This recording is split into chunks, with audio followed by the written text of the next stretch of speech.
Hi, this is Genevieve and I play Rise of Berk. Today I'm going to walk you through how to obtain the 9 legendary dragons. If you want to skip to a particular dragon, then you are welcome to use the table of contents in the description below. Just click the hyperlink to whichever dragon you're currently working on.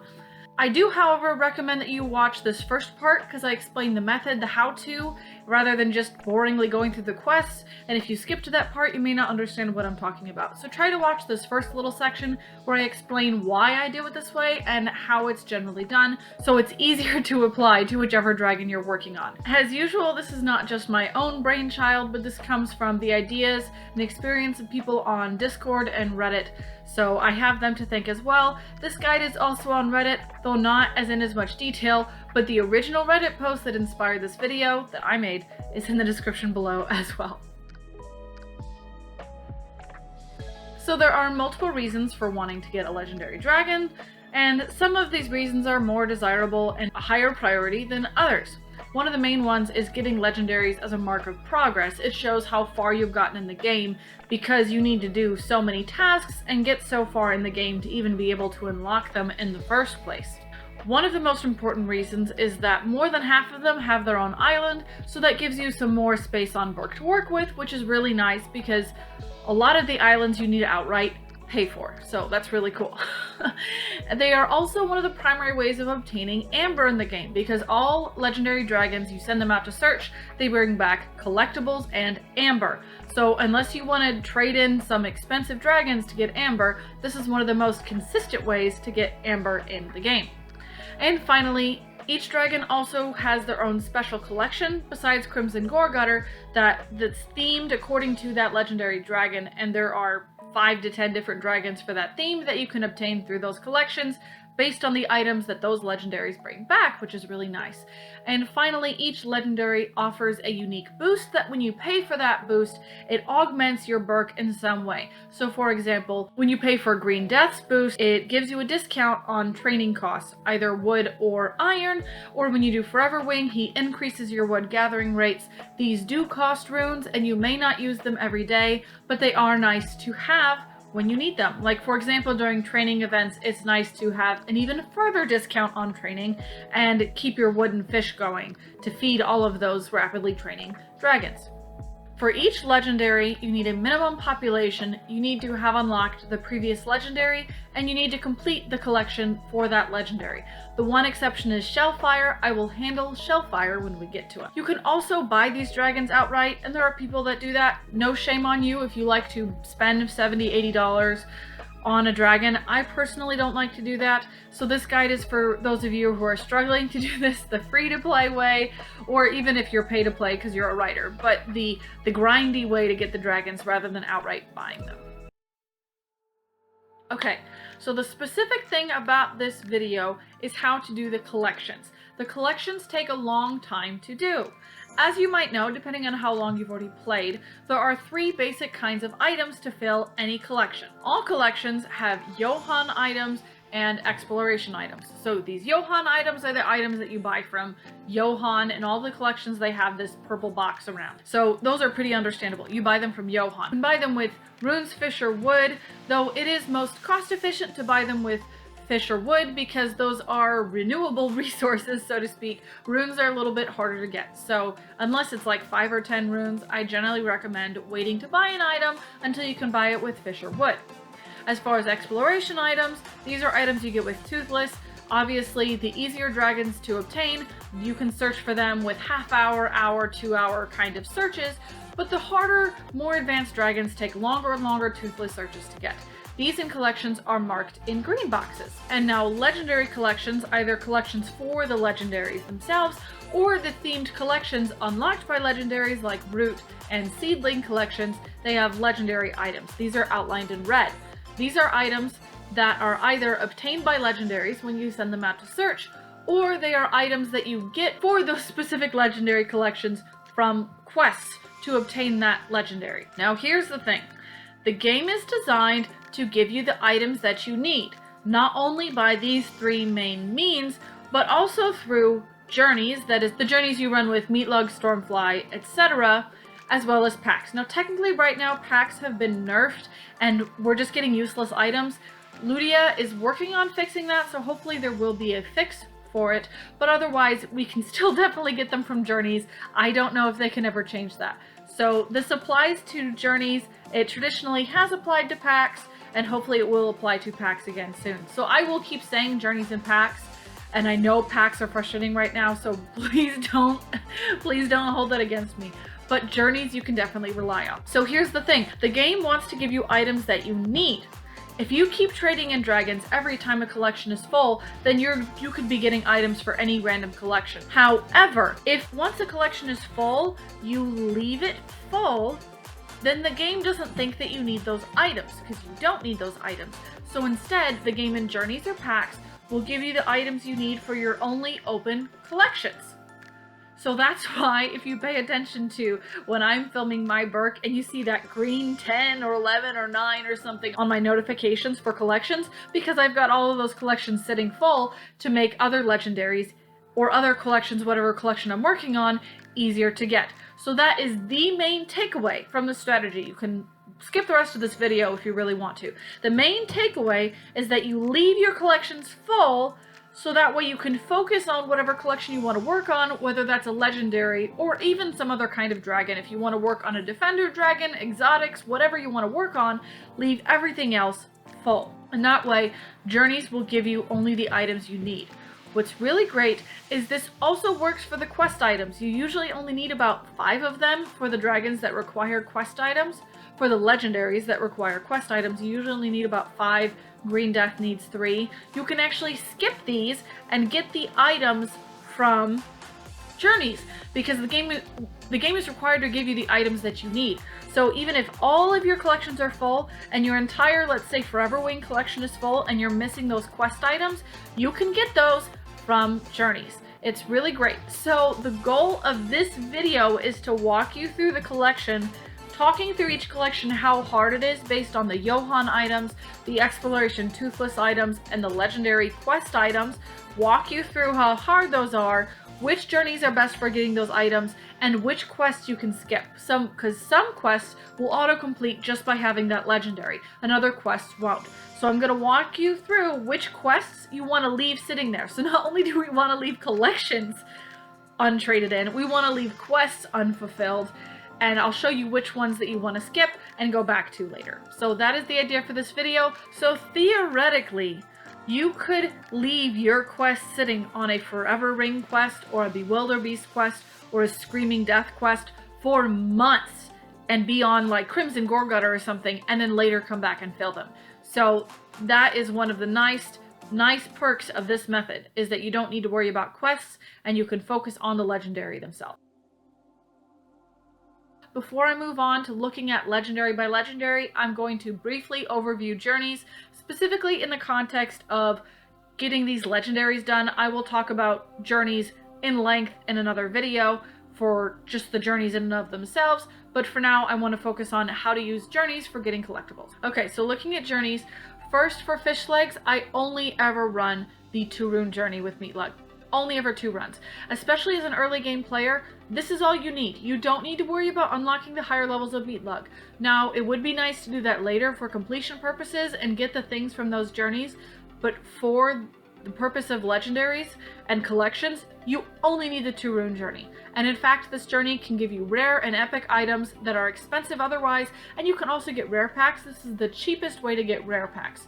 So I highly recommend that you leave Meatlug at this level and don't worry about training her for a while until you really feel comfortable not relying on that journey anymore. Second, for Astrid, I recommend her first and second journeys. Her first is really cheap and accessible really early on, and Stormfly is cheap to buy. She's only 300 runes. I do recommend buying her in the early game because you can depend on Stormfly and Meatlug for a while to get you the collectibles that you need. I do really recommend her second journey. It's really good for rare packs, for runes, and for special rare and epic items. So I do recommend that once you get to that stage, I think it's level 46, once you get to that stage, definitely level her up. You will want to rely on the second journey once you get to that point. I run her second journey constantly. Okay, for Hookfang, You can't go wrong with Hookfang. All of Hookfang's journeys are good, and in fact, all of Hookfang's journeys are cheap. It's 6 runes, 50 runes, 60 runes, and then a wood cost. Compared to all the others that just get way more expensive, Hookfang is affordable the entire time, and all of the Hookfang journeys are really good at bringing items. Sometimes, if you need the really expensive item, the third and fourth journeys are better for that, but the first and second journeys will also get you stuff. So Hookfang is good. If you can't afford Hookfang in the beginning, it's okay to wait for Hookfang and get Hookfang a little later when you're ready for more advanced collections like Bewilderbeast. If you can't afford that 1500 for Hookfang, you can wait a little bit. He's not as much of a priority as getting Stormfly and Meatluck. And finally, for the twins, their first journey is not really so good for collectibles. I don't really ever get collectibles with the first journey, but the second journey is really useful. Not only myself, but others have found that the second journey is really important for getting Bewilderbeast, Screaming Death items, and other dragons beyond that, especially like even getting those quest items. This is one of the best journeys for quest items specifically, and they will even get quest items before the rest of the collection is full. Definitely get Barf and Belch, but you want to get them a little closer to when you're working on Bewilderbeast or Screaming Death. Like, you want to be in the level 90 range, because you can't do that journey until level 90 for Barf and Belch anyway. So wait until you're a little closer to that point, and then buy Barf and Belch and train them up to level 90, and you will just be running them constantly, because 40 runes is not that much, and they always reward really, really well. So that's our overview of journeys. Let's move on to the main event.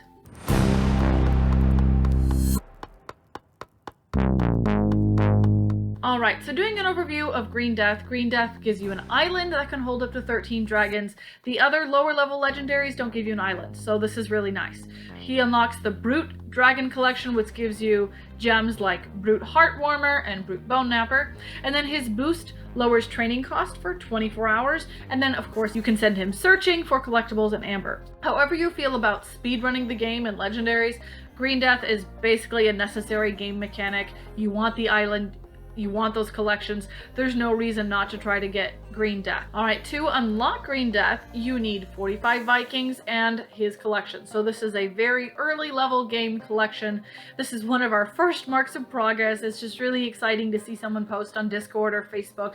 They're like, oh my god, I got Green Death. It's a really exciting moment, because it's really kind of the first big progress, and 45 Vikings is not really too hard to get, so it's a really nice, accessible, low-level legendary. So then as soon as you have 45 Vikings, the collection will pop up, and the quest will pop up as well.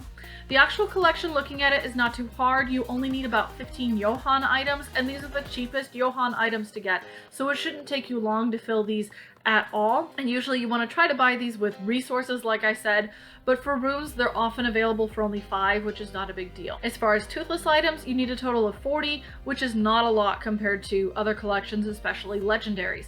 And as I said, you can find these with journeys.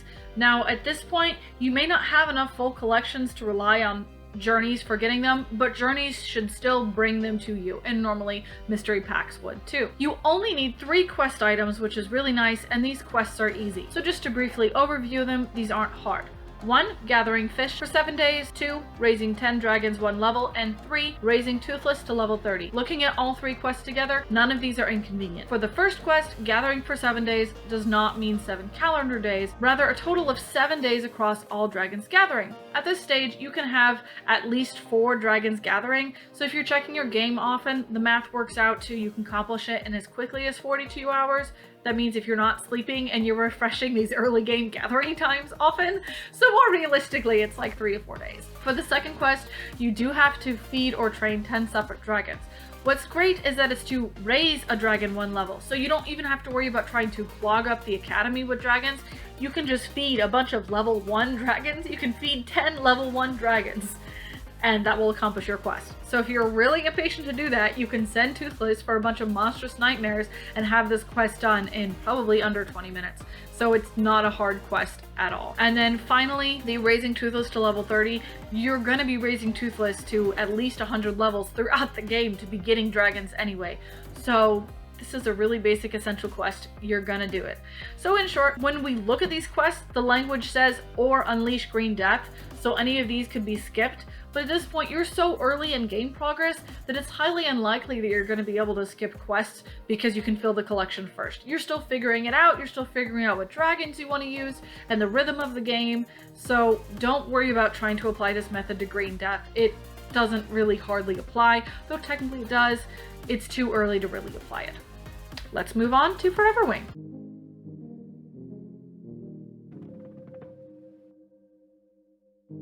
Alright, so looking at Foreverwing, he does not give you another island, but he does give you a logging spot, which is nice.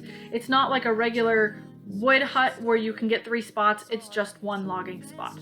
You also get the seedling dragon collection. There are some nice dragons in this collection. And his boost increases wood gathering rates by 20% for 12 hours, and also you send him for amber and collectibles. Obviously the most enticing reason for him as far as perks is the logging spot. It's also really nice to use the wood boost when you're in a crunch and you just really need to increase your wood gathering rate. To unlock Foreverwing, you need 160 Vikings, you need green death on Berk, and you need to complete his collection. This population requirement isn't really too hard. I got to this point in my second game really quickly. So once you reach 160 Vikings and you have green death released, the Foreverwing collections will become available as well as the quest. Looking at the collection, you do need 36 Johan items, you need 100 exploration items, and 5 quest items. So this is definitely a jump in requirements from the green death quest. So this is going to be a little harder, and this is where if you have full collections and you left them full from working on green death, then you want to leave them full. If you are new to this method, get your collections full as soon as you can and leave them full. It'll be much easier to fill these Johan and exploration items. You can also depend on journeys and packs for these, but you're going to need to fill the brute collection because now that you've turned in green death, you have an open brute collection and you want to work on filling that. Now technically you could ignore all of these quests because now you might be far enough along that you can fill your collection and get the items that you need from journeys, but it's also less likely that you're going to be able to do that at this stage. But there is the question of brute collections. So let's go ahead and jump to quests and then I'll get back to brute collection. The first quest is to search with green death 4 times. This early on, 8 hours feels like a long time because this is your first real thing at this length, but 8 hours ends up being really short in the scheme of things once you get farther along in the game, so this is no big deal. It takes about 2 days. The second quest is to turn in a brute collection, so this is where the method starts to matter, and this is a bit more serious with Bewilderbeast, but you can still apply it here. I do not recommend you turn in the brute collection as soon as it's full. I know you want to get that quest progress and be like, oh look, I finished the quest. Hold off. Hold off. Okay? Do not fill in your brute collection yet. You might be able to turn it in, but just wait. Each collection needs about 25 to 35 unique green death items to complete, so you want to try to wait until you have about double the required items, so that way once you turn in your brute collection, the next brute collection won't take too long to fill up. This will take roughly 2 to 3 weeks, which is going to be about the amount of time you need for getting all the Foreverwing items anyway. Actually, what I would recommend is that you do not turn it in until your Foreverwing collection is full or nearly full. So that means like you have most of the items except for maybe a few of the quest items. Part of the reason why this works is because you need 1,000 Vikings before you can start Bewilderbeast. That is a bit of a jump as far as infrastructure. That is a few levels of Mead Hall to get through and all the other dragons you need to train. It takes a while to get to that phase, and even though I've kind of forgotten, I see enough people posting about how excited they are about their first Titan dragons, and you're gonna need to have several Titan dragons for Bewilderbeast anyway to even get to that stage where you can start Bewilderbeast, that you do have a little bit of extra time at this stage. So wait until Foreverwing is nearly full or full. Full or nearly full, and then you can turn in brute collection. The other quests are really easy to do, or they will auto-complete once you've turned in Foreverwing. Leave the brute collection full. Do not trade it in until Foreverwing is ready or nearly ready. Then it will refill really quickly and you can be ready to have full collections for Bewilderbeast. The other quests for Foreverwing are pretty easy. They are to gather wood for 15 days, gather fish for 15 days, and to spend 2 million each of fish and wood. These cannot be done ahead of time like other quests. They need to be done when they're assigned, and so they can't be auto-filled just because you've been gathering and spending fish and wood for months. At this point, you can use at least 6 dragons. You may be able to use more depending on where you're at in this stage. At the minimum of all possible dragons gathering, you can do this in about like 4 to 5 days realistically, sparing you the math. These 2 quests together doing the back-to-back will take 7 to 10 days depending on how often you check your game and how many gatherers you have. And then spending fish and wood is not a challenge. You do that every day, so the 3rd quest won't take that much time either. The other thing is, if you were able to get the quest items from the journeys or packs, then you may not even have to do these quests anyway. If you've turned in Foreverwing, they will auto-complete. So that's pretty much Foreverwing in a nutshell. The most important thing is, let me repeat it, leave Brute Collection full until Foreverwing is ready or nearly ready. Once you've turned in Foreverwing, before you move on to Bewilderbeast, I would recommend don't upgrade your population to 1,000, which is what you need for Bewilderbeast. Do not upgrade your population to 1,000 until you've turned in Foreverwing, and then let the seedling collection fill up and then upgrade your population, so that way once you start Bewilderbeast and that collection is open, seedling is already full. So that's what I would recommend. Instead of rushing through infrastructure and population, wait until you've turned in Foreverwing, fill up the seedling, and then finish your population to get to 1,000, and you're ready for Bewilderbeast.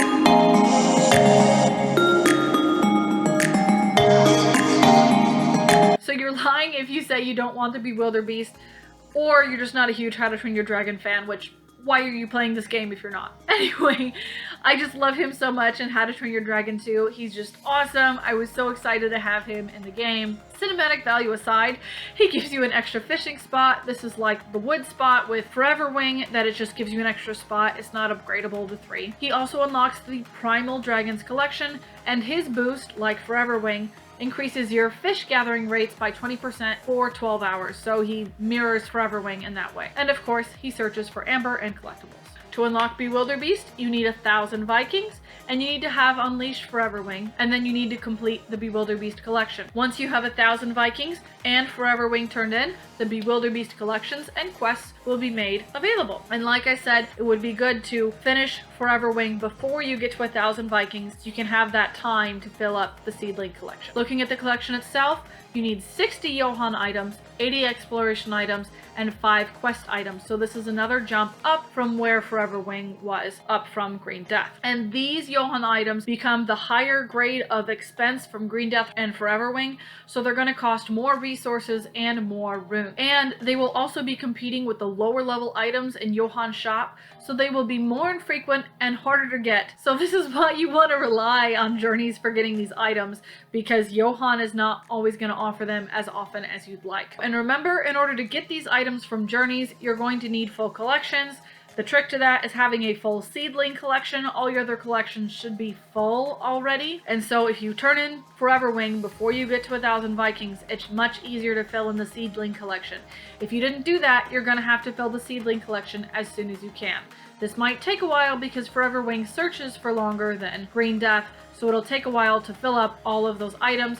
Though thankfully, some of the seedling collections only need as few as 13, so it may not take too long depending on what items he brings back. Looking at the quests themselves, the first is to search with the Foreverwing 8 times. At first, his 12-hour search may seem a while, but this really isn't too long. 8 times will take you 4 days to complete if you check your game off enough to send him out twice a day. It'll be done almost in the blink of an eye. The second quest is where it starts to get annoying. These are the quests we do not like. You need to trade in 2 seedling collections. Thankfully, the following quests are really easy. They will auto-complete based on game progress or based on turning in Bewilderbeast, because it's all around Titan training, and it's 12, 18, 24 dragons at level 52. When you recognize that, there's no need to rush the seedling collections, especially if you already have dragons trained up. And if you don't, just focus on training 24 dragons, 24 dragons up to level 52 and beyond, because you're gonna need that anyway. So when you're at this stage, you have 1 seedling collection full, don't trade it in, let Foreverwing keep gathering items so you can fill that up to 2 or 3 times as much, so you have plenty of items that you need, and make sure that you have at least 24 dragons trained up to level 52 and beyond. The frustrating thing is if you're trying to like double, triple fill up your items before you move on in quests, based on the math, skipping that for you, it could take up to 45 days, like 7 weeks. Basically, let's call it a month and a half to fill 3 collections worth of seedling items. So that's really frustrating, and that doesn't include the time it'll take to buy Johann items, and the journeys aren't going to give you Johann items once those collections are full. So you could stock up on the Johann items once collections are full, but that depends on what he offers. So trying to double and triple up on this phase is going to be really frustrating and really hard. So what I would recommend that you do, knowing that the other collections after it will auto-fill, is just to leave the seedling collections full and let journeys and packs bring you the Bewilderbeast quest items. You will be able to do it. Others have done it. I didn't do it this way, but there were others on Discord that were able to do it this way, so you do not need to trade in these collections. Leave them. You can come back to them later when you feel ready that you can fill the other seedling collections quickly. So leave these there until you are ready to trade them in, so you can keep full collections and focus on your legendaries. Okay? Leave them there. You'll be fine. And then you can get Bewilderbeast. Okay, moving on.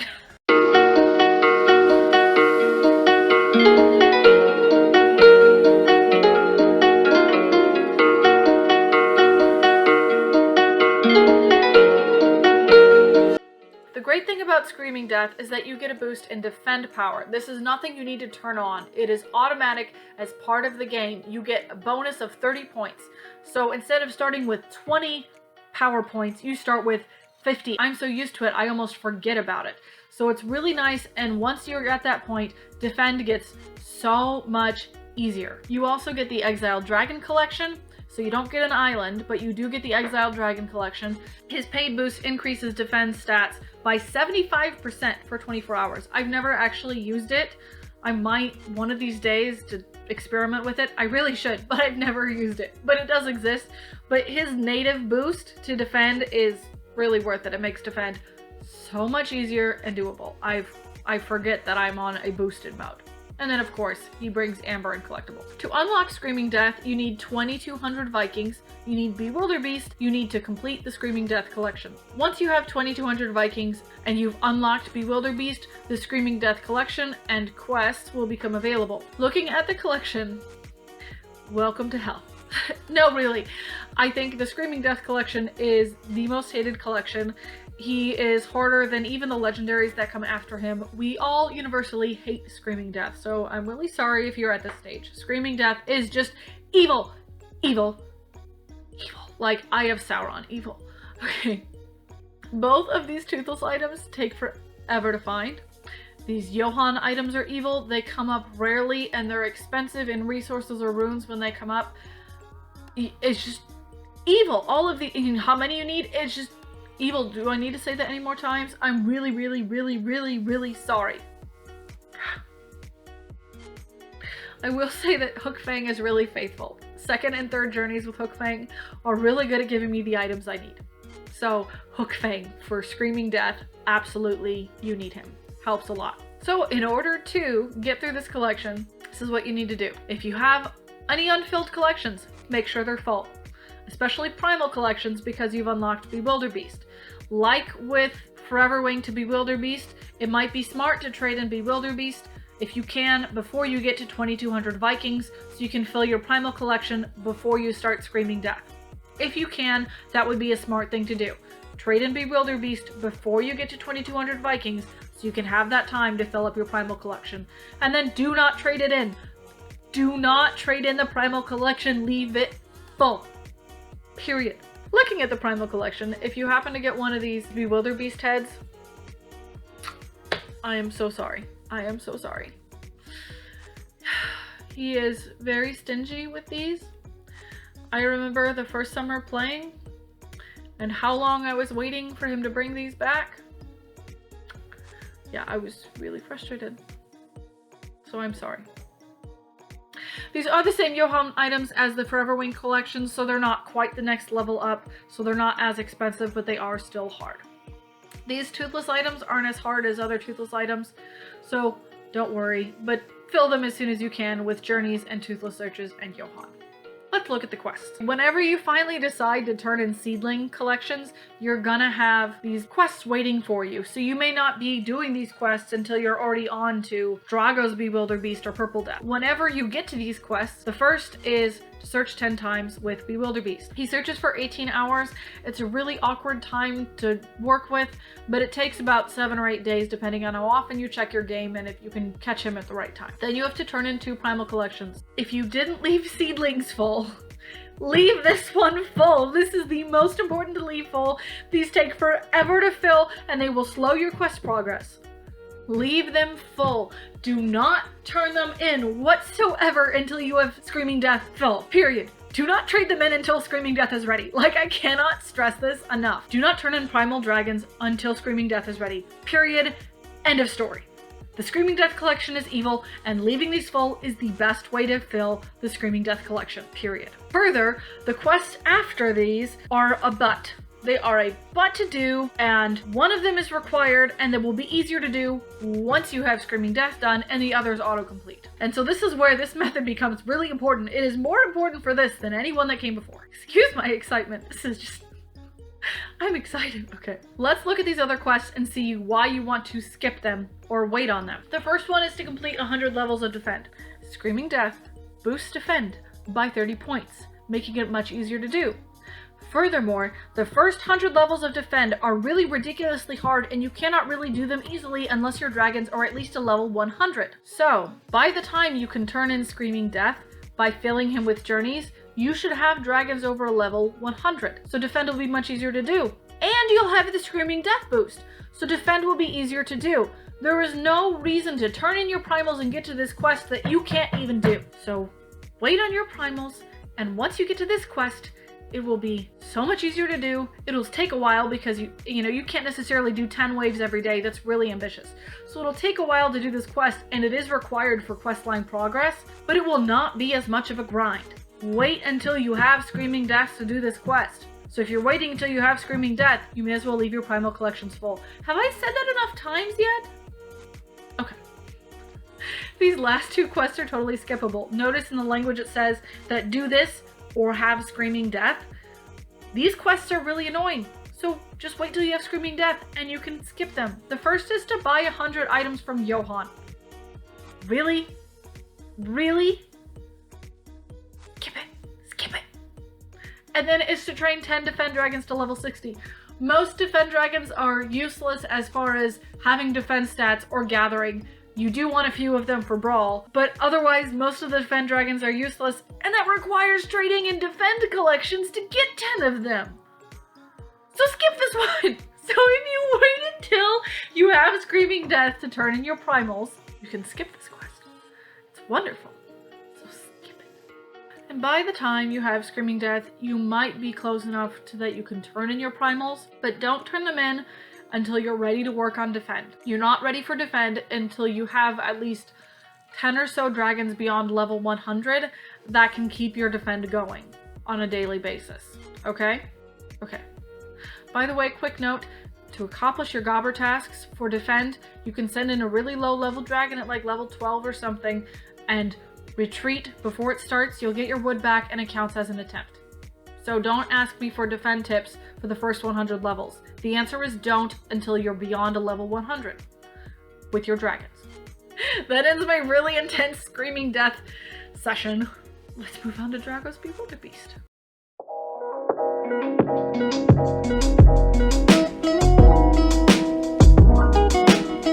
I really like that Ludia gave us both Bewilderbeast, both Valkas and Dragos.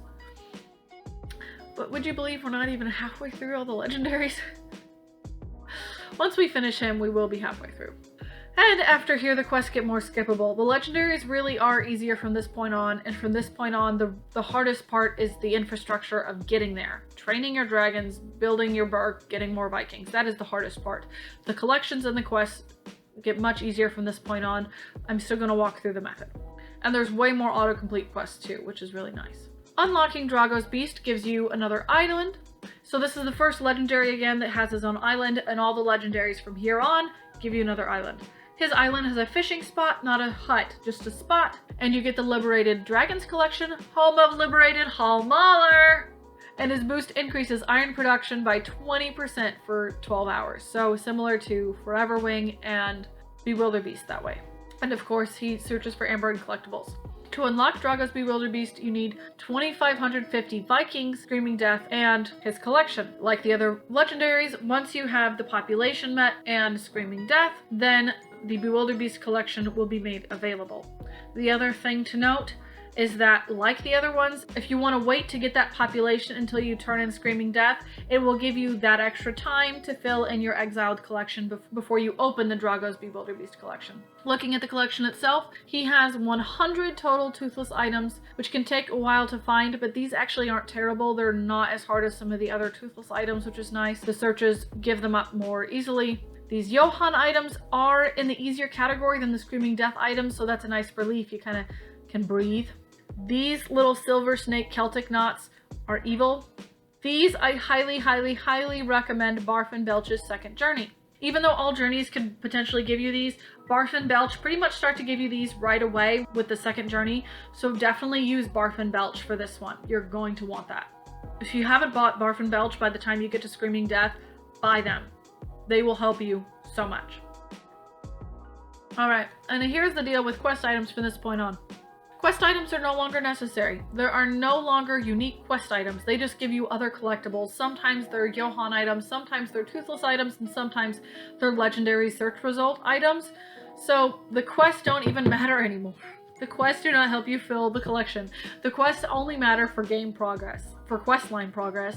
They do not matter for getting Drago's Bewilderbeast or any other legendary. They do help you because they give you items you need for the collection, but they are no longer items limited to that collection. So that's why Screaming Death is so hard, because he's the last one that has quest-specific items, and his quests are really hard to do. I'm gonna go ahead and look at the quests, but just know that this collection is like every other legendary collection. Keep your collections full and journeys will give you the items that you need. That's pretty much where it stands.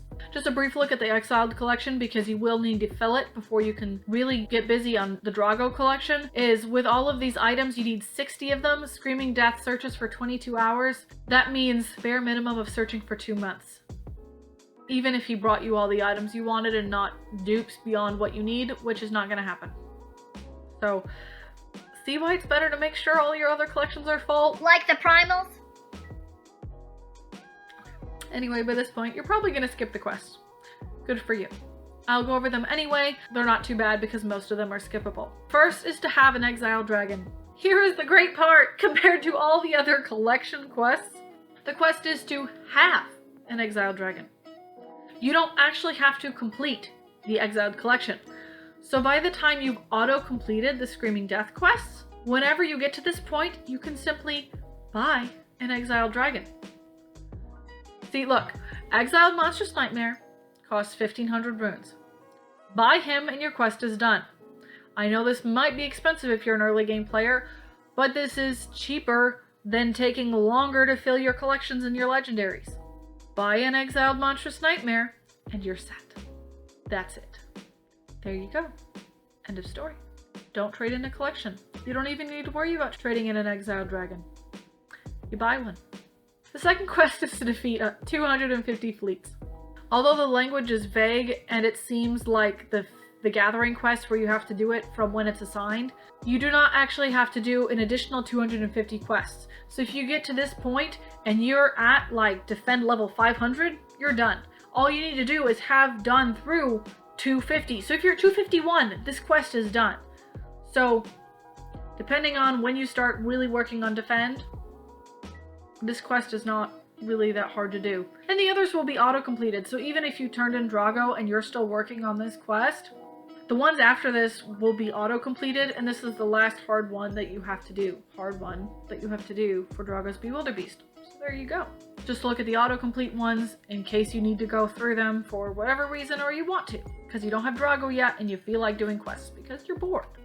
Okay, the first is to search with Valko's Bewilderbeast 20 times, not Screaming Death, but Valko's Bewilderbeast, so it thematically works.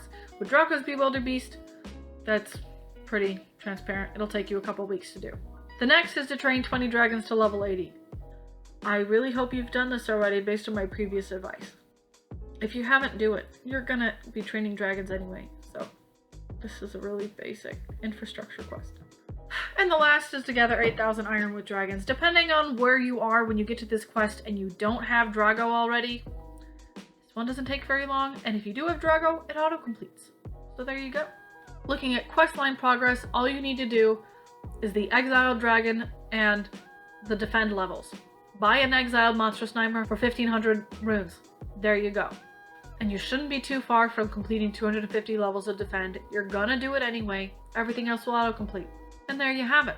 I will note that before the Purple Death quest, there's this weird intermediary quest of searching with Drago's Bewilderbeast 12 times that will take you 12 days. You need to do that before you get your Purple Death quest. So depending on wherever you're at when you actually get to this quest line, you're gonna have a 12-ish day delay before you can move on to the Purple Death quest. Now we're finally over halfway through. Whew boy, whatever minutes we're at, I can't tell based on the video I'm currently filming. There are 4 legendaries left, including this one.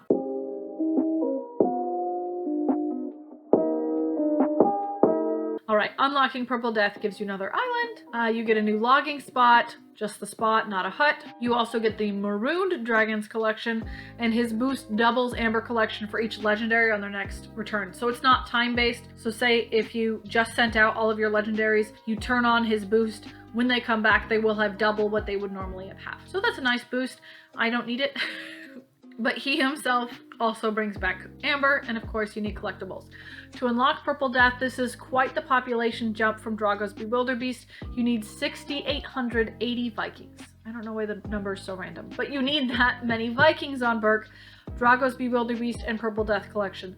So this means that you'll probably turn in Drago's Bewilderbeast long before you get to this population requirement, especially because to get here you need to upgrade so many Viking buildings with iron. It just takes a while to do that. So you probably should have time to fill in Drago's Liberated collection before you even have the Purple Death collection available. So that's pretty nice. So you shouldn't need to do it as strategically as the other ones like I was talking about before. Looking at the collection itself, you need 85 Johann items, you need 90 Toothless items, and then you need these 15 Drago Bewilderbeast axes. I don't know what they are, I call them axes. But anyway, these items overlap with other collections, so you might already see them full already, and you may not need much to fill them up. So that's a nice thing that I forgot to mention for other collections, but that is a thing where items overlap. And this collection does require a lot of searchables with Toothless, but these aren't super hard. I mean, you just gotta keep sending Toothless out, and it gets kind of grindy, but it's not too hard. These axes take a while to get, because Drago's Bewilderbeast searches for 22 hours. He gets 5 different items. He does not like bringing this one back. So this is another journey where Barf and Belch are your friends. So definitely you want Barf and Belch so you can do this collection in a reasonable amount of time, because they will bring you more axes than Drago's Bewilderbeast does. Just briefly looking at the Liberated collection, because you do need to fill it. The Cursed Meat Bowls are back. I didn't mention them with Screaming Death. I hate these Johann items. I hate these Johann items. I said they were evil, but I didn't mention that they were cursed and haunted. The Cursed Meat Bowls and the Haunted Corn and the Haunted Fruit. They are evil. Hopefully these are full from overlapping with other collections. If not, good luck.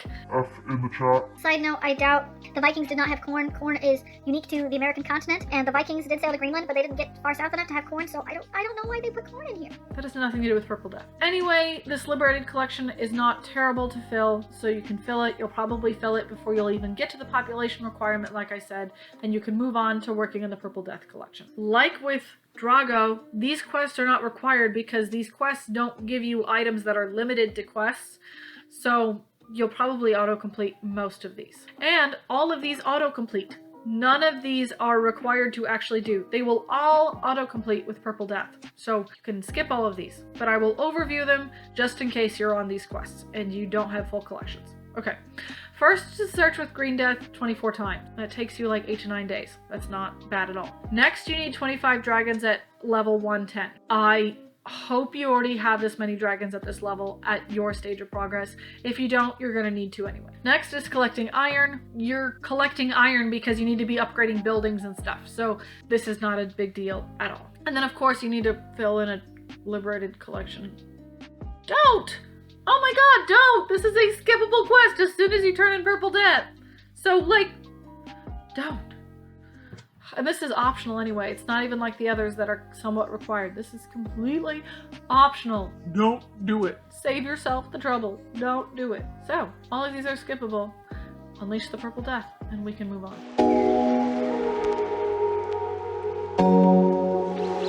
Alright, Shellfire is a completely different animal. Shellfire gives you a new island, as well as the Grim Dragon collection. What's awesome about Shellfire is his boost. Before I get to his boost, I will also note, of course, he brings back Amber and collectibles. Okay, so Shellfire's boost, it does cost runes, but you can upgrade it with Amber. Technically, you can do that for any of the legendaries, but you have to buy a statue. For Shellfire, you do that directly by upgrading Shellfire. But for the hefty price of 500 runes, you speed up all of your timers on Berk. All of them. That's training, journeys, explorations, Toothless and Light Fury, Amber conversion, egg hatching, legendary search time, resource gathering, and probably other things that I'm forgetting. What this means is you can speed up all of them at once. And you could technically do that like going around and paying for them, but you can't pay to speed up resource gathering. Paying for Shellfire includes the resource gathering. So if you're like, oh no, I don't want to speed up this dragon because I don't have the fish yet, but I would have the fish if I waited, boom! You do the Shellfire boost, and the dragon is ready to feed, and you have the fish to feed him. I mean, if you're gathering enough.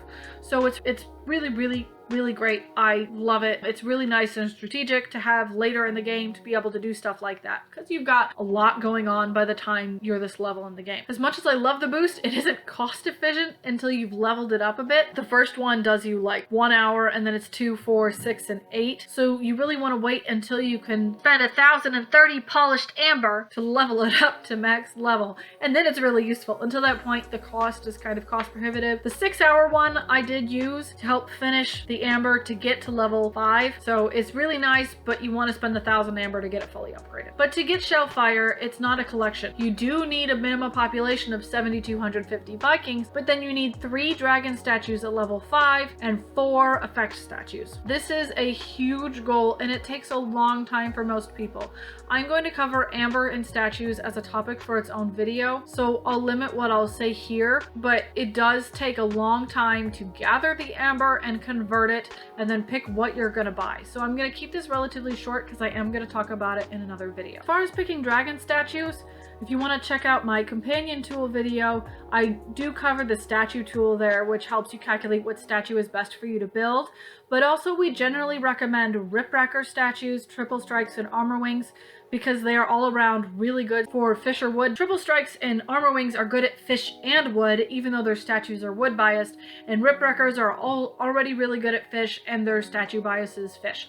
So those are the best statues in general to build, but you may want to check out the companion tool to check out which dragons are best for you in particular. For effect statues, I recommend Heroic Precision, because it will make brawling and gauntlets easier. Second, I recommend the training statue, as it shortens training time by 10 and 15%.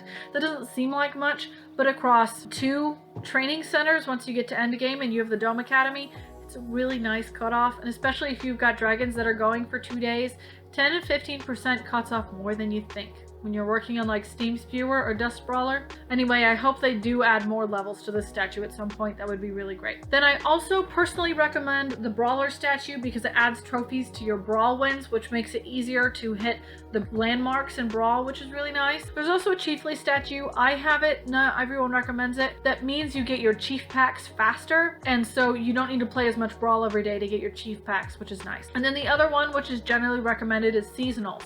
If you don't know what the seasonal statues are, they give you resources, collectibles, sage fruit, action rushes, and all sorts of stuff. Amber, you can tap them once every 32 hours out of season, and then in their season every 16 hours. So they're nice little perks that give you extra stuff, and it's a nice kind of like goal to get all 4. So those are the statues I would recommend building. Once you have your 3 max dragon statues and your 4 effect statues, then you can get Shellfire. There's no collection. Once you have those things, the game will give you an option to obtain Shellfire. And then of course the population as well. The quests, because everything's about amber, the quests do give you raw and polished amber, which is nice. but I'll go through the quests briefly. You don't really need to do them. You probably will turn in Shellfire before you get to these quests. The first is to have a Submaripper at level 90 and to gather 100 iron with a Submaripper, whichever Submaripper that is. This is the only quest you can't skip, so you will need to do it at some point, but a lot of the Submarippers are really solid fish dragon like Mopey Slick, so there's no reason not to train a Submaripper. The reason they do this, if you don't know, is because in the Race to the Edge TV show, the Titan Submaripper and Shellfire go against each other in the show, and so they're kind of paired together. They did this long before Submaripper was planned to be a legendary, so you also have another Submaripper quest for Submaripper legendary. Alright, then you need to search with Screaming Death 20 times. That'll take you 20 days. Then they ask you to have 30 dragons at level 20. By the time you get to this point, probably shouldn't be too hard. And then you need to collect iron with dragons, which again is a normal essential task. Besides the Submaripper quest, the rest of those will auto-complete if you have Shellfire, and you can skip them and not worry about them. Okay, we only have 2 dragons left. We have Crimson Goregutter and Submaripper left to do. Crimson Goregutter was one of the dragons I was really excited to see. He wasn't a feature yet when I started, and Hidden World had just come out, so I was like, oh my god, I want Crimson Goregutter. When are they gonna do him? When are they gonna do him? And then they finally unleashed him as a legendary. I was so excited. He's just a beautiful dragon. I mean, I just love having him on Berk. Unlocking Goregutter will give you another island, which includes a fishing spot. His boost increases fish and wood by 10% rather than 20, 10% for 12 hours.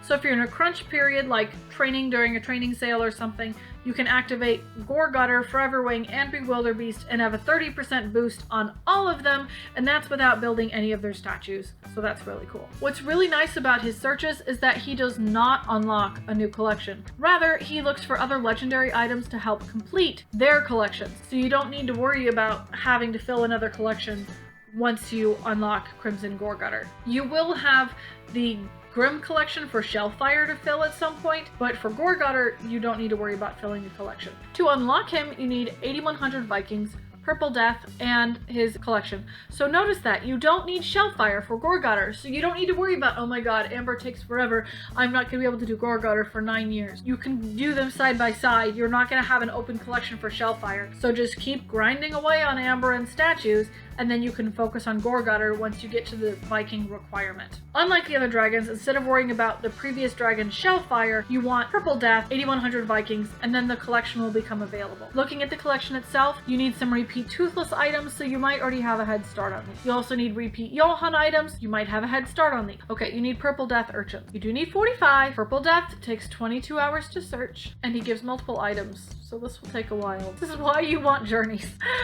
This is why you want journeys. These purple urchins are evil, and he takes forever to bring them back. So you will want your Marooned collection to be full, and your Grim collection if you've turned in Shellfire already, depending on how quickly you've progressed with Amber. These do require a lot of items, and they will take a while. So hopefully you filled these before you get to Goregutter. If you can, and you may do this anyway, make sure you have Purple Death before you get to 8100 Vikings, that way you have a head start on the Marooned collection. But these are full. The Purple Death items are just hard because he takes so long to search. So this will take a while. Just have patience. I'm sorry. Journeys are the only way to do this faster. Okay, looking at quests, remember that these later collections do not require specific quest collectibles, so these are kind of just optional and fun. You don't really need any of them to finish Goregutter. And also, all of these quests auto-complete, so none of them are required to physically do. Whenever you unleash Goregutter, these quests will complete themselves, which is really nice. The first pair of quests they're put together is to have Hobgobbler and Death Gripper, each at level 51.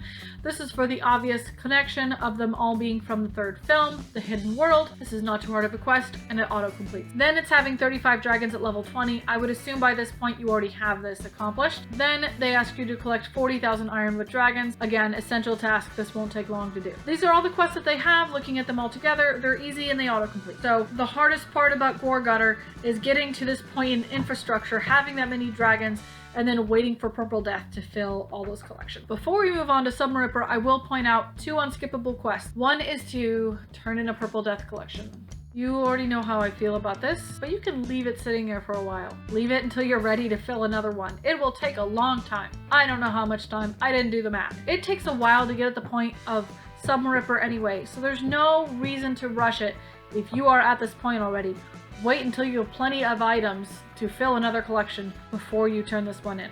It takes such a long time to get to Submaripper, and you don't need Purple Death for Submaripper. You need Shellfire for Submaripper. So wait until after you've traded in Goregutter, and then you can turn in this dragon. If by chance you complete the other quests before you turn in Goregutter, wait until you have Goregutter, wait until you have double items, something. Just wait. You probably even wait until after Submaripper, because you don't need the Submaripper quest items either.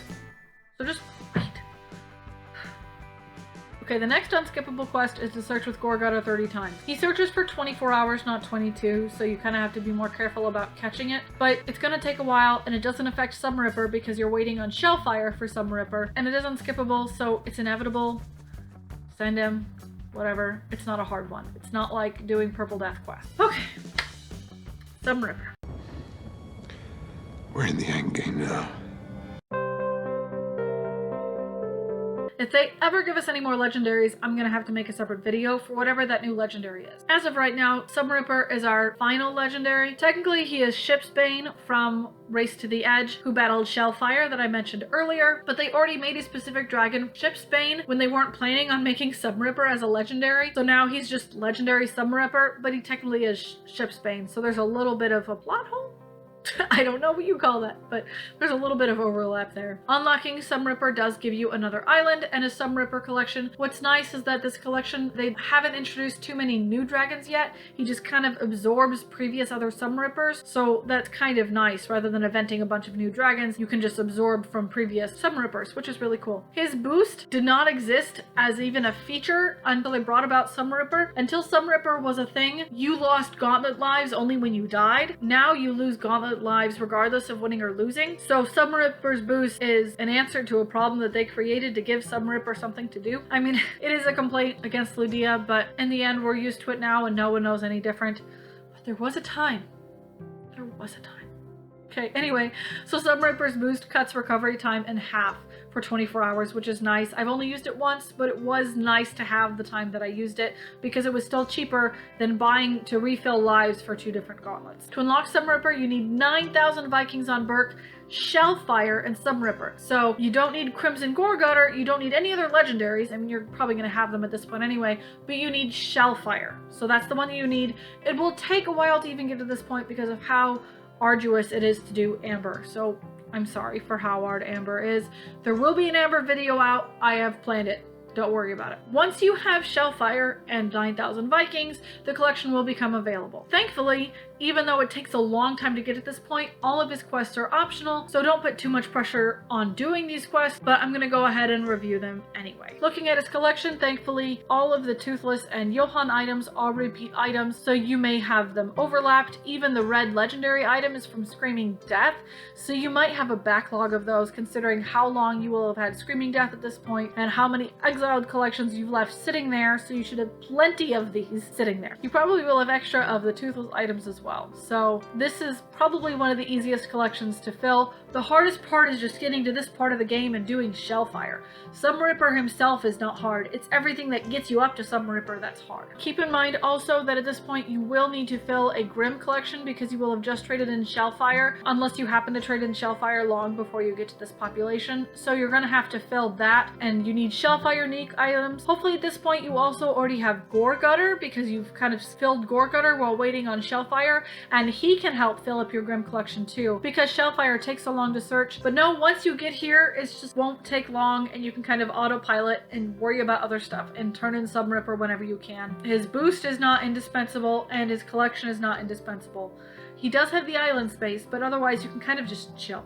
Okay? These collections are obviously absolutely optional because right now there's not another legendary after them. We'll go ahead and overview them. The first is to search with Shellfire 30 times. You're gonna need to do that anyway to fill your exiled collections, and it's inevitable, so that's not hard. Next is Iron. It's inevitable like all the others. You're gonna complete it anyway. It's essential stuff. The third quest is to have 45 dragons at level 120. I imagine by all the time it takes to do all of the Amber grinding, you'll probably have the dragons you need at this stage. I can't imagine you not having them at an endgame player that has gone all of this way to do all of this. The only thing that would keep you from being able to do these quests is if you don't have a Purple Death collection turned in. At this point, you may be able to turn one in. It just depends on where you are in your own game. And that's it. You trade in Submaripper and you have all the current legendaries. After this, there are 2 quests to fill. They're technically required and you will have to fill them before you do the next legendary if they make another legendary, assuming hopefully that they're going to make another one. The first is to complete a Submaripper collection. You don't have another legendary looming over you, so you may as well turn them in. At this point, you can start to turn in collections, but I would say to still leave them full. And if you want to work on collections while waiting for the other legendary, do them one at a time, fill them up, and do another one, so that way you're ready whenever they introduce another legendary. And then the final one is to raise a Submaripper 50 levels. So this is like the other one earlier, and to gather 15,000 iron with a Submaripper. That will take a while because they're not super iron dragon. Again, I recommend using the companion tool to find which is the best Submaripper for you. I can tell you it can be done within like 12 to 18 months to get all the way through Submaripper. It can be done, but I can't give you the estimates. Who's that Pokemon? I'm thinking of who might be next if they're making another legendary. Personally, I like the idea of doing the Great Protector, Eruptodon. That was on the one island in Race to the Edge. I forget what it's called. I've only watched Race to the Edge through once, okay? Don't harpoon me. Okay, but that would be really cool, and that would mean we'd have another legendary that has a species that you can collect, which is really cool. And maybe they would have like an Eruptodon collection or something that would be really cool. Other people suggested things like the Titan Wing Dramillion that is also from the show. There are some other ideas floating around there, maybe some dragons from Rescue Riders, which I'm reluctant, but anyway. So there are some different ideas, but as far as boosts, a lot of the boosts are already covered out there. I mean, they had to invent one for Submaripper, but most people are asking for some kind of either journey boost or some kind of rider boost. So maybe a boost that, like, when you pay for it, it shortens all rider journeys by a certain percentage, you know, like 24 hours, or something that increases the runes you get from packs or journeys or something like that. Those are the only things that I can think of, and I haven't seen too many other ideas out there. So if they're gonna make up something beyond that, kudos to them. But we could still use a journey boost, and we could still use a rune boost, or maybe even an amber conversion boost would be really nice, because upgrading Eret's boat just means you can do more, but not for faster. So if we could do amber faster, that would be really nice, because it's already really a grind. Oh yeah, it's all coming together. Alright, the too long do not watch summary. So this was my legendary project, and it was Legendary. okay. It's hard to do an overview of such a long and complex presentation, but let me try to sum it up this way. 1.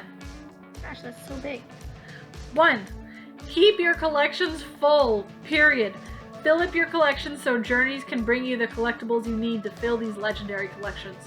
2. Err on the side of foregoing quests. Leave quests undone, so you can keep collections full, and look for the different sections to see which quests you want to skip and leave undone.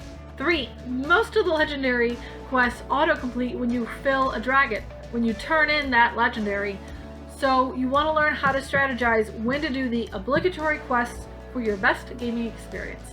And finally 4, this will take a long time. A long time. It can be done within about a calendar year if you're really speed running it, but that's a long time. So when I say efficiently and do these quickly, it's still like a year at the fastest. It still takes a long time. So if you want to do this quickly, you're going to need to build up infrastructure quickly, which I plan to cover in an upcoming video, but that takes a long time. So do not put pressure on yourself unless you want to speed run, and I need to do more videos on speedrunning technique. Anyway, it's a grind. It's going to take a while. Just bear with it. Enjoy the game. This game is fun, okay? And so in the end, this is an efficiency guide, but you can play however you want. Like, for example, you do want Defender Thunderwing for Brawl and Gauntlets. I mean, he's hella overpowered, so you're gonna have to turn in some Defend collections so you can get him. And the early ones do fill up quickly, so it's not too stressful. And you want Defender Gronkle too, but what about Exotic Whispering Death? He's an absolute beast. So you're gonna have to turn in an exotic collection or two to get Exotic Whispering Death and Exotic Smothering Smoke Breath. So you can't just absolutely not turn in collections, because if you want a good Brawl experience, you do have to turn in a few of them just to get Brawl dragons, like Brute Bone Napper. I mean, he's a great protector dragon, so you kind of want to get him. But, however, I do recommend waiting until you're in the arena that you get tokens for them. It's useless, for example, to have Defender Thunderdrum before Arena 4 because you won't get tokens for him, so you can't use him. So if you're trading in dragons for Brawl, check the arena before you trade them in and make sure you're at that arena. But then go ahead and trade them in. Depending on what pace you're doing, you want to be able to use them. Also, if there's a dragon you want and you want to have that dragon and you're willing to wait longer to fill a legendary collection, get that dragon. I'm not telling you to not get dragons. If you want a dragon, this game is about collecting dragons, okay? I mean, I have waited months to get a dragon I wanted because I was filling legendary collections. And then finally, I think it was when I turned in Crimson Goregutter, or it was after Submaripper. It was after I turned in Submaripper, and I finally unlocked Liberated Troll Boulder, because he's a Quaken, and I unlocked somebody else. I forget, but it was a triple strike probably of some kind. But, you know, but if you don't want to wait that whole time, go ahead and turn in collections. Get those dragons. This game is about having fun. So, you know, do that. My videos are about, most of them are about efficiency and performance, but it's a mobile game for fun. You can play it however you like, so don't let some lady on YouTube tell you how to play a dragon game, okay? This is just for fastest, most efficient progress, and to make some of these things less stressful, like Screaming Death, because Screaming Death is evil. If you want to go quickly, I encourage you to follow my recommendations, but please play however you want to play. Alright, this is my longest video yet, so thank you for watching for however many minutes you watched. Even if you didn't watch to this part to even see my thank you anyway. Thanks to the Discord, Reddit, and Facebook community for their contributions to the gaming experience of everyone involved, and everyone's constant commentary on how to play, how to make it fun, and sharing their achievements and what they're proud of and what they love about the game. I encourage you to check out the companion guide video so you can pick out what dragons are best for gathering, what statues are best, and all sorts of stuff.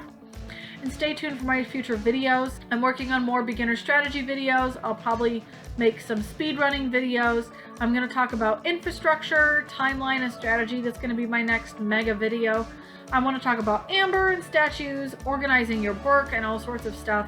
I also like to make fun, cute ASMR videos because this game is fun and cute. This has been Genevieve. I play Rise of Berk, and I'll see you next time. Bye, guys.